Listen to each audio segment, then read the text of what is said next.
Oi, gente! Hoje o Neuropost é sobre pornografia e o cérebro, especialmente o pré-frontal. De vez em quando eu coloco aqui para vocês nos stories, né, ou mesmo aqui no Neuropost, que o meu doutorado é em dependência química, né, e o pós-doutorado a gente segue estudando a dependência química, os transtornos de personalidade.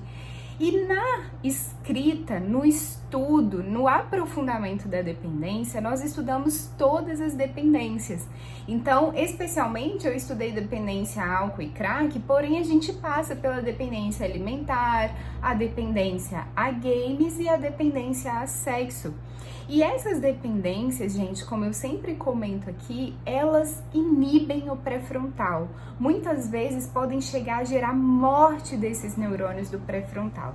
E a gente precisa lembrar que o pré-frontal é o centro da nossa inteligência, do controle das nossas emoções, do planejamento, de todo o comportamento, né? Então eu tenho toda uma especialidade de comportamentos conduzidas por essa área cerebral.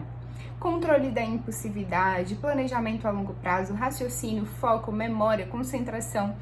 Então, se eu tenho morte de neurônios nessa área, eu tenho prejuízo dessas funções do pré-frontal. E a pornografia gera isso. Por que isso acontece? Porque eu estimulo demais o meu circuito de gratificação, de recompensa que a gente fala.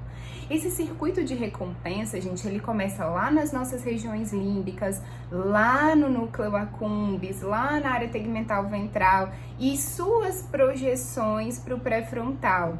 Né? Geralmente a região límbica, ela dá o tom emocional do prazer e a região do pré-frontal dá a significação desse prazer. Mas, Kézia, por que gera morte? Porque o estímulo excessivo desse circuito acaba sobrecarregando os neurônios do pré-frontal.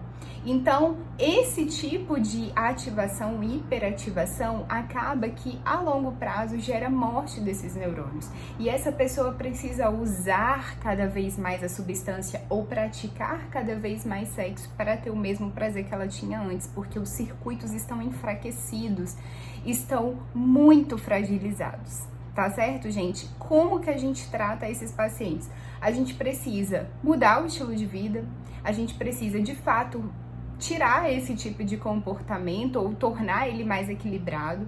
A gente muitas vezes precisa entrar com medicação, sim, para fazer esse paciente, de fato, ter prazer em outras coisas da vida que não só o sexo. Tá certo, gente?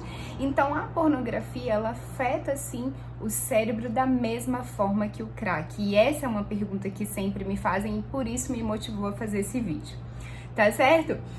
Se tiverem mais dúvidas, coloca aqui pra mim que a gente continua falando sobre isso, tá certo? Beijo!